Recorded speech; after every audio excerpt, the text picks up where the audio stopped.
ترتیب کے ساتھ محفوظ ہے. جب یہ قرآن اوراق کے اندر بھی محفوظ ہے، اور ہر تاریخی انسانی کے ہر دور کے اندر لاکھوں اور کروڑوں سینے ایسے ہوتے ہیں کہ لوگوں کی یادداشت میں اور لوگوں کے سینوں کے اندر یہ قرآن جو ہے محفوظ ہوتا ہے. اس میں کسی قسم کی شک اور شبے کی گنجائش نہیں ہوتی ہے. دوسرا جو ہے حدیث کا سورس ہے. آپ جانتے ہیں کہ اللہ کے نبی نے جو کچھ باتیں کہی ہے، جو کچھ آپ کے زبان سے جو کچھ واعظ اور نصیحتیں نکلی ہے، اسے حدیث کہتے ہیں. ہم جانتے ہیں کہ اللہ کے نبی صلی اللہ علیہ وسلم کے زندگی کے مطلب آپ کے انتقال کے ہونے کے 100 سال کے اندر اندر حدیثوں کے بڑے بڑے ذخیرے تیار ہو گئے تھے. اور یہ ایک ایسا علم ہے کہ آپ جانتے ہیں کہ اللہ کے نبی سے جس شخص نے حدیث سنی، پھر اس نے وہ حدیث کسی اور کو سنائی، پھر اس نے کسی اور کو سنائی، اس طرح یہ حدیثوں کے سننے اور سنانے کا سلسلہ چلتا رہا. تو جتنے اشخاص اس پورے چین کے اندر رہے ہیں، ان تمام افراد کی تفصیلات یہ اسلامی جو علوم ہیں اس کے اندر محفوظ ہے. اور یہ اعزاز صرف اور صرف اسلام کو حاصل ہے اور اللہ کے نبی کو حاصل ہے کہ آپ کی حدیث آگے تک پہنچانے کے اندر جتنے لوگ شامل ہوئے ہیں، جتنے راوی گزرے ہیں، ان تمام راویوں کی تفصیلات، ان کی پوری زندگی، ان کی شخصیت کی خوبیاں اور خامیاں تاریخ کے اندر محفوظ ہیں.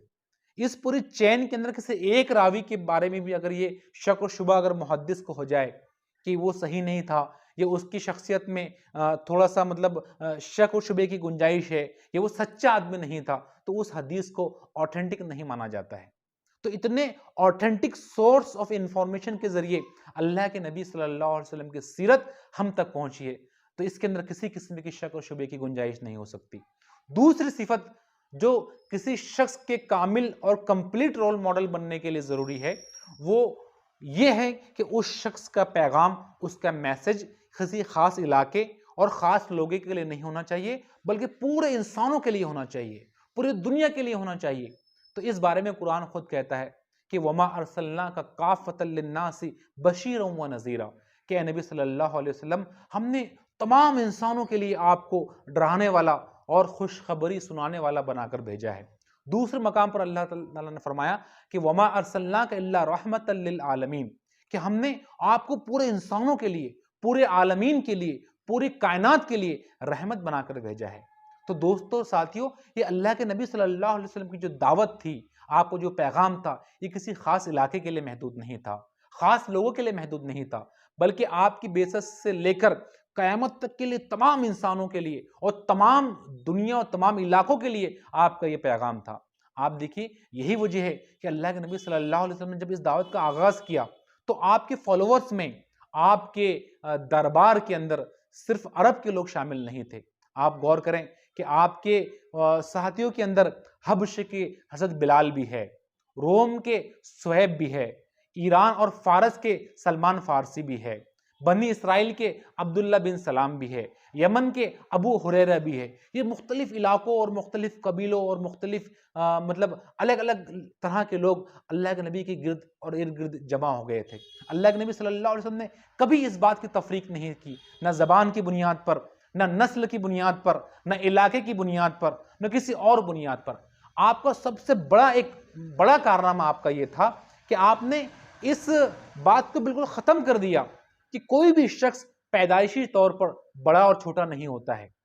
بلکہ وہ تقوی کے اعتبار سے، اپنی شخصی خوبی کے اعتبار سے وہ بڑا ہوتا ہے یا چھوٹا ہوتا ہے، چاہے وہ کسی بھی رنگ کا ہو، وہ کسی بھی نسل کا ہو، وہ کسی بھی علاقے کا رہنے والا ہو. دوستو، کسی شخص کو اگر پورے انسانوں کے لیے مکمل نمونہ بننا ہے تو اس کی تیسری خوبی یہ ہونی چاہیے کہ اس کا جو میسج ہے، اس کی جو سیرت ہے، اس کی شخصیت جو ہے، وہ زندگی کے تمام معاملات میں اور زندگی کے تمام گوشوں میں اس کی رہنمائی ہونا چاہیے. ایسا نہیں کہ کچھ معاملات میں تو رہنمائی موجود ہے، گائیڈنس موجود ہے، اور کچھ معاملات ایسے ہیں جس میں خلا ہے، جس میں کوئی رہنمائی موجود نہیں ہے. دوستو، اس پہلو سے اگر ہم جناب محمد رسول اللہ صلی اللہ علیہ وسلم کی زندگی کا مطالعہ کرتے ہیں تو ہم آپ کو بدرجہ اتم اس کے اندر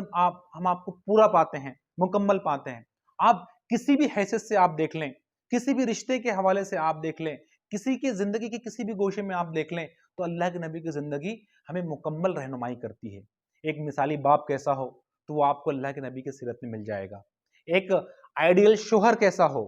ایک آئیڈیل بیٹا کیسے ہو، ایک مثالی شہری کیسے ہوتا ہے، ایک اچھا دوست کیسے ہوتا ہے، ایک اچھا رشتہ دار کیسے ہوتا ہے، یہ تمام رشتوں کے تمام پہلوؤں اور تمام باریکیوں کے حوالے سے اللہ کے نبی کی زندگی اگر آپ جانچیں گے تو آپ اللہ کے نبی کو مکمل پائیں گے. ایک سپہ سالار کیسے ہوتا ہے, ایک فوجی کیسے ہوتا ہے, ایک سپاہی کیسے ہوتا ہے, اس حوالے سے بھی اللہ کے نبی کو آپ دیکھیں گے تو آپ کو مکمل پائیں گے. جب صلح ہو, جب ہم کسی سے صلح کریں تو ہمارے لیے کیا نمونہ ہو, جب ہم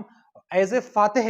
کسی کو ہم فتح کر لیں, دشمنوں کو ہم زیر کر لیں, تو اس وقت ہمارا کیا رویہ ہونا چاہیے. اگر ہمیں شکست سے دوچار ہونا پڑے تو اس وقت ہمارا کیا ری ایکشن ہونا چاہیے. جب ہم پریشان ہوں, مصائب کا شکار ہو, آزمائشوں کو شکار ہو, تو پھر ہمارا اس وقت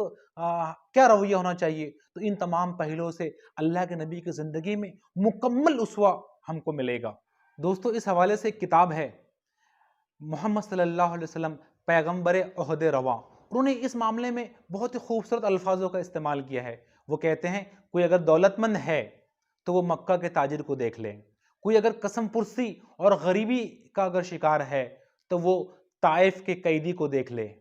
اگر بادشاہ ہو تو سلطان عرب کا حال پڑھو, اگر رعایا ہو تو قریش کے محکوم کو ایک نظر دیکھو, اگر فاتح ہو تو بدر و حنین کے سپہ سالار پر نظر دوڑاؤ, اگر تم نے شکست کھائی ہے تو میرے کے عہد سے عبرت حاصل کرو, استاد اور معلم ہو تو صفہ کی درسگاہ کے معلم مقدس کو دیکھو, اگر شاگرد ہو تو روح الامین کے سامنے بیٹھنے والے پر نظر جماؤ, اگر واعظ اور ناصح ہو تو مسجد مدینہ کے ممبر پر کھڑے ہونے والے کی باتیں سنو, اگر تنہائی اور بے کسی کے عالم میں حق کی منادی کا فرض انجام دینا چاہتے ہو تو مکہ کے بے یار و مددگار نبی کا اسوہ حسنہ تمہارے سامنے ہے, اگر حق کی نصرت کے بعد اپنے دشمنوں کو زیر اور مخالف و کمزور بنا چکے ہو تو فاتح مکہ کا نظارہ کرو, اگر اپنے کاروبار اور دنیاوی جد و جہد کا نظم و نسق درست کرنا چاہتے ہو تو خیبر اور فدق کی زمینوں کے مالک کے کاروبار اور نظم و نسق کو دیکھو, اگر یتیم ہو تو عبداللہ اور آمنہ کے جگر گوشے کو نہ بھولو, اگر بچہ ہو تو حلیمہ سعدیہ کے لاڈلے بچے کو دیکھو, اگر جوان ہو تو مکہ کے با حیا اور غیرت مند جوان کی سیرت پڑھو, اگر سفری کاروبار میں ہو تو بصرہ کے کاروائیں سالار کی مثال ڈھونڈو, اگر عدالت کے قاضی اور پنچایتوں کے سالس ہو تو کعبہ میں نور آفتاب سے پہلے داخل ہونے والے سالس کو دیکھو جو حجر اسود کو کعبے کے ایک گوشے میں کھڑا کر رہا ہے, مدینہ کی کچی مسجد کے صحن میں بیٹھنے والے منصف کو دیکھو جس کی نظر انصاف میں شاہ و گدا اور امیر و غریب سب برابر تھے, اگر تم بیویوں کے شوہر ہو تو خدیجہ اور عائشہ کے مقدس شوہر کی حیات پاک کا مطالعہ کرو, اگر اولاد والے ہو تو فاطمہ کے باپ اور حسن اور حسین کے نانا کا حال پڑھو, غرض تم جو کوئی بھی ہو اور کسی حال میں بھی ہو رسول اللہ کی زندگی تمہارے لیے بہترین نمونہ ہے. دوستوں, یہ تیسری صفت تھی جس میں نے آپ کو یہ بیان کرنے کی کوشش کی کہ اللہ کے نبی تمام گوشوں اور تمام پہلوؤں سے ہمارے لیے نمونہ ہیں. چوتھی صفت یہ ہے کہ جس کو پورے انسانوں کے لیے مکمل نمونہ بننا ہے تو اس کی پیروی کرنا, اس کو فالو کرنا ہماری طاقت کے باہر نہ ہو, وہ ہم جیسا کوئی انسان ہو. آپ دیکھیں کہ جو نبی ہوتا ہے وہ کوئی فرشتہ نہیں ہوتا ہے, یا نعوذ باللہ وہ کسی دیوتا کا اوتار نہیں ہوتا ہے, بلکہ اور وہ ایک عام ہم جیسا ایک انسان ہوتا ہے. اگر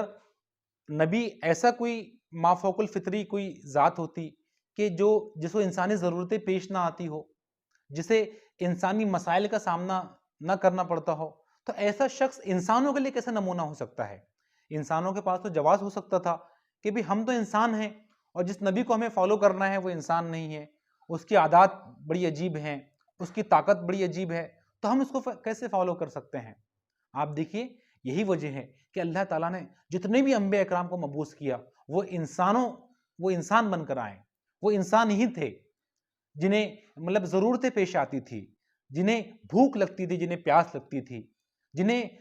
فتح بھی ہوتی تھی, جنہیں شکست بھی ہوتی تھی, جنہیں خوشیوں کا سامنا بھی کرنا پڑتا تھا اور جنہیں آزمائشیں بھی برداشت کرنی پڑتی تھی اور پریشانیاں بھی جھیلنا پڑتی تھی. تو آپ دیکھیں کہ یہی وہ اعتراض تھا جو وہ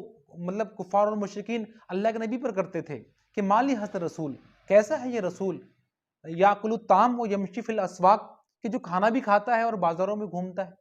تو دوستو, جب اس پہلو سے ہم اللہ کے نبی کی زندگی کا مطالعہ کرتے ہیں تو اللہ کے نبی صلی اللہ علیہ وسلم ایک انسان تھے تمام ضرورتیں آپ کو پیش آتی تھی جو انسانوں کو پیش آتی تھی، تمام مسائل کا آپ کو سامنا کرنا پڑتا تھا جو دیگر انسانوں کو کرنا پڑتا ہے۔ تو اللہ کے نبی کی زندگی اس حوالے سے بھی ہمارے لیے مکمل اسوہ ہے کہ آپ کی پیروی کرنا، آپ کو فالو کرنا، یہ ہماری طاقت کے باہر نہیں ہے، یہ ہماری کیپیسٹی کے باہر نہیں ہے۔ تو یہ 4 اہم نکات میں نے آپ لوگوں کے سامنے پیش کیے، امید ہے کہ آپ کو سمجھ آ گئے ہوں گے۔ تو ہم اب اگلے جتنے ویڈیوز ہمارے آئیں گے تو اس اصول اور اس بنیادی باتوں کو اگر ہمارے ذہن میں رہیں گے تو انشاءاللہ ان چیزوں کو سمجھنا اور اس پر عمل کرنا ہمارے لیے آسان ہوگا۔ اللہ کے نبی کی زندگی ایک کھلی کتاب کی مانند ہمارے سامنے ہے۔ اللہ کے نبی کی تمام زندگی کے تمام گوشے ہمیں حدیث کی کتابوں کے اندر اور سیرت کی کتابوں کے اندر ملتے ہیں۔ ایون وہ پہلو جو عام طور پر ایک کسی انسان کے لیے پرائیویٹ ہوتے ہیں، وہ پہلو بھی اللہ کی مشیت اور اللہ کی حکمت کے تحت وہ تمام پہلو بھی